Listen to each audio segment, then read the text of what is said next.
Hello students, welcome to Shri Shyam group of education. हमारा topic चल रहा था नरेशन। ओके स्टूडेंट्स, तो नरेशन टॉपिक में हमने अफर्मेटिव सेंटेंस किए थे, नेगेटिव सेंटेंस किए थे और इंटरोगेटिव सेंटेंस किए थे। तो इंटरोगेटिव सेंटेंस में जो हमने किए थे और जिनकी स्टार्टिंग होती है हेल्पिंग वर्ब से, अगर रिपोर्टेड स्पीच की स्टार्टिंग हेल्पिंग वर्ब से होती है, एंड ऑफ द सेंटेंस के मार्क का निशान हो, तो इट मींस कि ये इंटरोगेटिव सेंटेंस है। और कनेक्टिव वर्ड इफ और वेदर का यूज किया था। अब हम ओनली वेदर का यूज करेंगे और किस प्रकार से वेदर का यूज किया जाता है। अगर रिपोर्टेड स्पीच में डायरेक्ट स्पीच का जो पार्ट होगा, डायरेक्ट स्पीच का जो एग्जाम्पल होगा, और डायरेक्ट स्पीच में रिपोर्टेड स्पीच के पार्ट में अगर और नोट दिया हुआ हो तो इट मींस कि हम वेदर का यूज करेंगे। जैसे कि और सेड टू के स्थान पर एज इट इज आस्कर का ही यूज किया जाएगा। जैसे इनडायरेक्ट बनाते समय आई आस्कर हिम। तो हमारा जो एग्जांपल था, डायरेक्ट स्पीच का जो एग्जांपल था, I said to him comma inverted comma will you help me or not, will you help me or not. And में क्या है, क्वेश्चन मार्क का निशान है, तो इट मींस ये कौन सा है, स्टार्टिंग है। स्टार्टिंग इस सेंटेंस की हेल्पिंग वर्ब से है और एंड ऑफ द सेंटेंस की क्वेश्चन मार्क का निशान है। और इस रिपोर्टेड स्पीच के पार्ट में और नोट दिया हुआ है, तो और नोट अगर दिया हुआ है तो इसका मतलब कि हम ओनली जो जॉइनिंग वर्ब होगा, कनेक्टिव वर्ब होगा, उसमें वेदर का यूज करेंगे। तो I as it is, direct से इनडायरेक्ट में जब कन्वर्ट करेंगे, डायरेक्ट से इनडायरेक्ट में जब इसे बनाएंगे सेंटेंस को, तो I as it is same का सेम आएगा। सेड टू को किस में चेंज करेंगे, आस्कर में चेंज करेंगे। Is that clear students? Very good. Next, him as it is same का सेम आ जाएगा। सब्जेक्ट और ऑब्जेक्ट रिपोर्टिंग वर्ब के एज इट इज आ जाते हैं, और जो रिपोर्टिंग वर्ब होती है वो चेंज होती है, तो सेड टू को किस में चेंज करेंगे, आस्कर में चेंज करेंगे। कंडीशन ऑलरेडी आप लोगों को पता ही है कि किस प्रकार से सेड टू को आस्कर में हमने चेंज किया था। तो नेक्स्ट पार्ट की बात करते हैं रिपोर्टेड स्पीच की। अब जब कोमा और इन्वर्टेड कोमा हटाएंगे, रिमूव करेंगे, तो हम वेदर का यूज करेंगे। Is that clear students? Whether का यूज करेंगे, ओनली वेदर का यूज होगा इस कंडीशन में। कब? जब वाक्य के एंड में अगर और नोट दिया हुआ हो तब। अब एज इट इज उसी प्रकार से इस सेंटेंस को बनाएंगे। तो ये कौन सा है, सेकंड पर्सन है। सेकंड पर्सन को किस में चेंज करते हैं, रिपोर्टिंग वर्ब के ऑब्जेक्ट के अनुसार, और सब्जेक्ट के स्थान पर क्या आएगा, सब्जेक्ट आएगा। यहां पर ये क्या है, ऑब्जेक्ट है। ये यहां पर क्या है, ऑब्जेक्ट है, और इसको सब्जेक्ट में चेंज करेंगे तो हिम का सब्जेक्ट क्या होता है, ही। तो यहां पर क्या आ जाएगा, ही। अब हमें पता है कि इसके अकॉर्डिंग ये चेंज हुआ है, और हिम का सब्जेक्ट क्या होगा, ही, क्योंकि हमने सब्जेक्ट के स्थान पर सब्जेक्ट का यूज करना है। तो यू क्या है, सब्जेक्ट है, और यहां पर भी क्या आएगा, सब्जेक्ट ही आएगा। अब यहां पर हमने ही का यूज किया। फिर नेक्स्ट, ये सेंटेंस कौन सा है, फ्यूचर क्या है, और इसमें आप लोगों को पता ही है कि सेकंड पर्सन और थर्ड पर्सन के साथ वुड का यूज किया जाता है। तो ये इसके अकॉर्डिंग यहां पर क्या जाएगा, वुड। तो विल का पास्ट क्या होता है, विल का पास्ट क्या होता है, वुड होता है। तो हम विल का पास्ट लिखेंगे, यहां पर राइट करेंगे। तो विल का पास्ट हमने वुड किया, क्यों किया, क्योंकि रिपोर्टिंग वर्ब किस में है, रिपोर्टिंग वर्ब अगर पास्ट में है तो रिपोर्टेड स्पीच भी किस में बनेगा, पास्ट में ही बनेगा। और विल का पास्ट क्या होता है, वुड होता है। तो ही वुड, नेक्स्ट हेल्प। फिर मी कौन सा पर्सन है, फर्स्ट पर्सन है। फर्स्ट पर्सन किसके अकॉर्डिंग, रिपोर्टिंग वर्ब के सब्जेक्ट के अकॉर्डिंग। तो यहां पर क्या है, ऑब्जेक्ट, ऑब्जेक्ट के स्थान पर क्या आ जाएगा, ऑब्जेक्ट ही आएगा। और मी का ऑब्जेक्ट क्या होता है, ऑलरेडी ऑब्जेक्ट गिवन दिया हुआ है, मी, और फुल स्टॉप का सिंबल आ जाएगा। Is that clear students? Very good. तो सेंटेंस क्या होगा, I asked him weather he would help me. और जब डायरेक्ट से इनडायरेक्ट में कन्वर्ट करेंगे, बदलेंगे, तो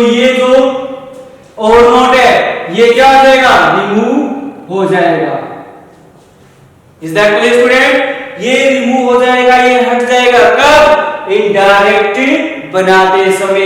इनडायरेक्ट बनाते समय ये जो और नोट है इसको हटा देते हैं और end of the sentence full stop का निशान यूज करते हैं। नेक्स्ट इसी प्रकार से इसको बनाते हैं। He said comma inverted comma should be go there और नॉट।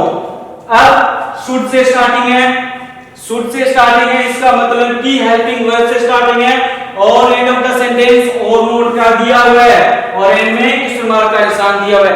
हमें ये पता है कि ये इंटरोगेटिव सेंटेंस है और इंटरोगेटिव सेंटेंस है और इंटरोगेटिव सेंटेंस में अंत में एंड ऑफ द सेंटेंस में और नोट दिया हुआ है, तो इसका मतलब इसमें जो कनेक्टिव वर्ड यूज होगा वो क्या होगा? वेदर यूज होगा। Is that clear student? और सेड टू के साथ, सेड के स्थान पर क्या यूज करेंगे? आस्कर यूज करेंगे। क्यों करेंगे? क्योंकि रिपोर्टेड स्पीच की स्टार्टिंग हेल्पिंग वर्ब से है और end of the sentence question mark का निशान दिया हुआ है।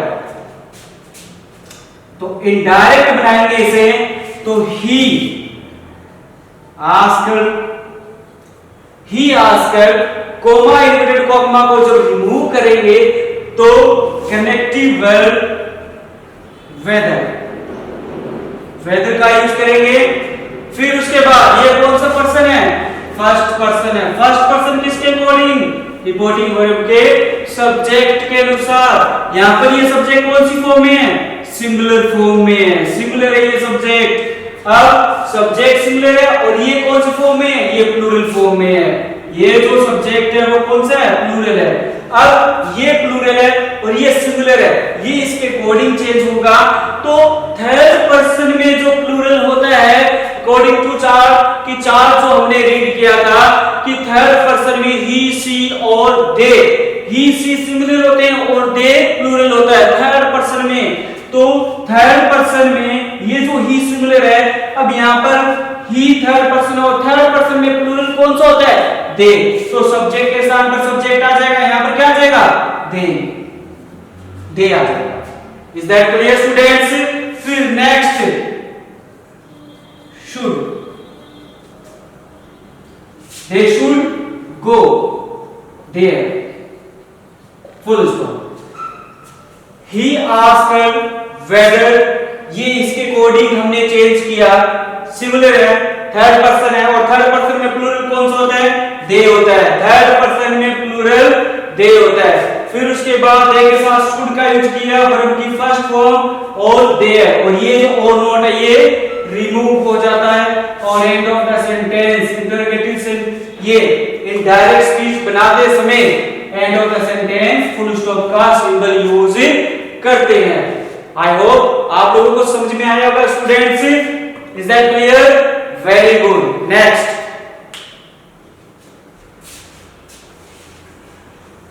नेक्स्ट बात करते हैं इंपेरेटिव सेंटेंस। इंपेरेटिव सेंटेंस में आज्ञा व प्रार्थना वाले सेंटेंस होते हैं।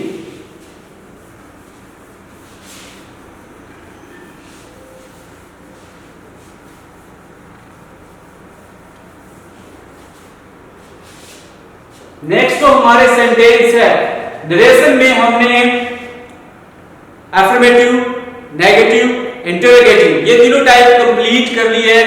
नेक्स्ट ये सेकंड टाइप जो दो टाइप है हमने ये कंप्लीट कर ली है। उसके बाद नेक्स्ट जो टाइप हमारी वो है इंपेरेटिव सेंटेंस की। Imperative sentence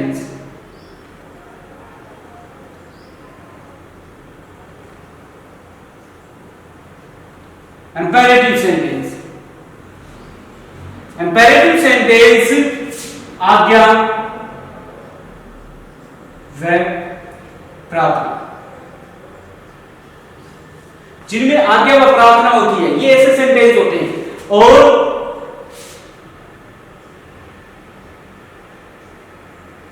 changing the imperative, changing the imperative sentence from direct speech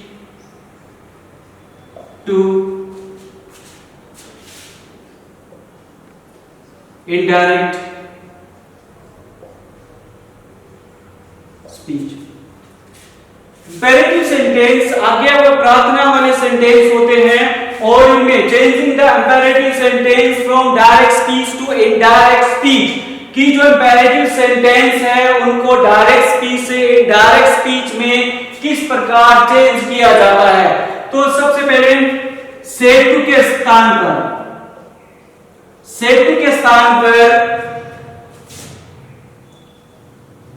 requested, ordered,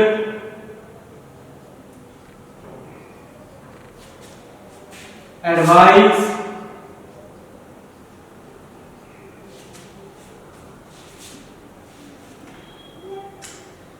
ask, etc। सेतु के स्थान पर रिक्वेस्टेड का यूज किया जाता है, ऑर्डर्ड का यूज किया जाता है, एडवाइस का यूज किया जाता है और आस्क्ड का यूज किया जाता है। Is that clear students? हमें अगर सेतु रिपोर्टिंग वर्ब अगर सेतु दी हुई है तो चेंज करेंगे रिक्वेस्टेड में, ऑर्डर्ड में, एडवाइस में और आस्क्ड में। Is that clear students? Very good. Next, इसमें जो कनेक्टिव वर्ड होता है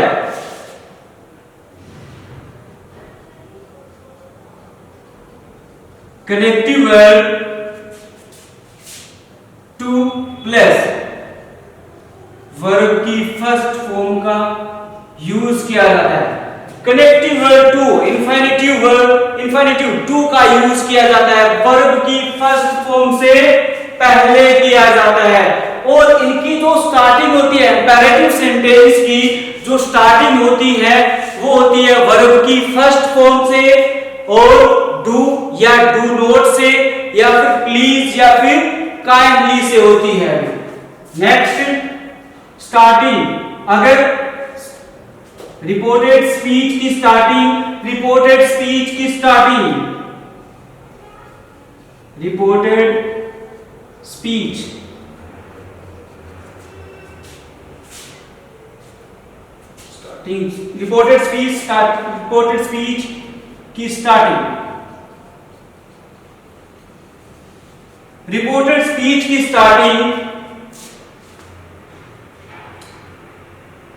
वर्ब की फर्स्ट फॉर्म से डू या फिर डू नॉट से, प्लीज या काइंडली से। रिपोर्टेड स्पीच की स्टार्टिंग होगी वर्ब की फर्स्ट फॉर्म से डू या डू नॉट से, प्लीज या काइंडली से। ऐसे सेंटेंस इंपेरेटिव सेंटेंस कहलाते हैं जिनकी स्टार्टिंग वर्ब की फर्स्ट फॉर्म से होती है, डू या फिर डू नॉट से होती है, प्लीज या काइंडली से होती है। Is that clear students? और से टू के स्थान पर रिक्वेस्टेड, ऑर्डर, एडवाइस और आस्क्ड का यूज किया जाता है। Next,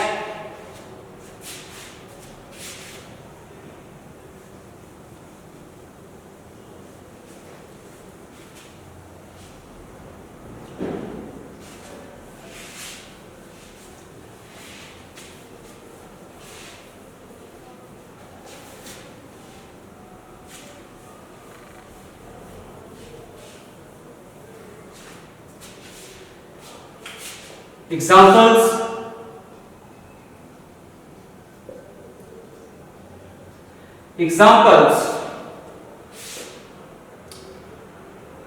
the doctor said to the patient, the doctor said to the patient, comma, inverted comma, take light food। The doctor said to the patient, comma inverted comma take light food. Next example, direct speech का example लिया था हमने. Next, the teacher said comma inverted comma open the door. अभी ऐसे sentence है जिनकी starting reported speech की starting verb की फर्स्ट फॉर्म से की हमने. रिपोर्टेड स्पीच की जो स्टार्टिंग की है वो वर्ब की फर्स्ट फॉर्म से की है. तो इट मींस अब ये जो रिपोर्टेड स्पीच की स्टार्टिंग है वर्ब की फर्स्ट फॉर्म से की है, उसके बाद सेड टू के स्थान पर ऑर्डर, रिक्वेस्टेड, एडवाइज और आस्क्ड का यूज करेंगे according to the sense of the reported speech. कि रिपोर्टेड स्पीच का जो सेंस होगा, सेंटेंस का जो सेंस होगा, ठीक है, उसके अकॉर्डिंग हम यहां पर सेड टू के स्थान पर ऑर्डर, रिक्वेस्टेड और एडवाइज और आस्क्ड का यूज करेंगे. अब the doctor said to the patient, doctor ने पेशेंट से कहा टेक लाइट फूड, कि हल्का भोजन लीजिए. अब उसने क्या कहा, क्या है, डॉक्टर क्या कहता है, एडवाइस देता है. ऑर्डर नहीं दिया उसने, रिक्वेस्ट नहीं की, उसने क्या दी, क्या कहा उसने एडवाइस दी है, सलाह दी है. तो इनडायरेक्ट बनाते समय ये हमें सेंस से ही पता चलेगा. जो रिपोर्टेड स्पीच का जो सेंटेंस होगा उसमें जो सेंस दिया हुआ होगा, उसका जो अर्थ निकलेगा, जो मतलब निकलेगा, उसके अकॉर्डिंग सेड टू के स्थान पर हम आस्क्ड, रिक्वेस्टेड, ऑर्डर और एडवाइज्ड का यूज करेंगे. The doctor asked, the doctor advised the patient. The doctor advised the patient. Coma inverted coma को जब रिमूव करेंगे, मैंने क्या बताया था कि इंफिनिटिव जो कनेक्टिव वर्ड यूज करेंगे वो टू का यूज करेंगे. कनेक्टिव वर्ड में जो यूज करेंगे वो कनेक्टिव वर्ड टू का यूज करेंगे. टू जो इंफिनिटिव वर्ड होता है और वर्ब की फर्स्ट फॉर्म से पहले इसका यूज करेंगे. तो कनेक्टिव वर्ड टू का यूज करेंगे किससे पहले, वर्ब की फर्स्ट फॉर्म से पहले. टेक लाइट फूड और full stop. The doctor advise the patient, connective word to का यूज वर्ब की फर्स्ट फॉर्म से पहले, वर्ब की फर्स्ट फॉर्म से पहले कनेक्टिव वर्ड टू का यूज करेंगे. उसके बाद light food. Next, the teacher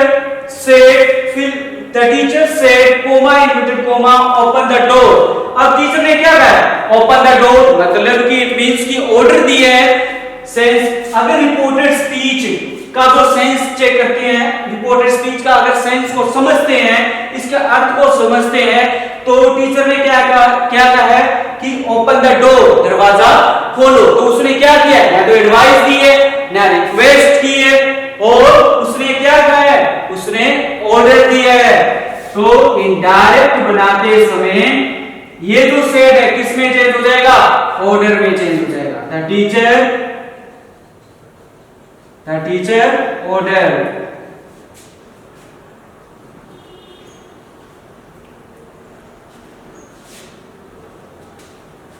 Order. Next connective word to का यूज करेंगे. उसके बाद open the door, full stop. The teacher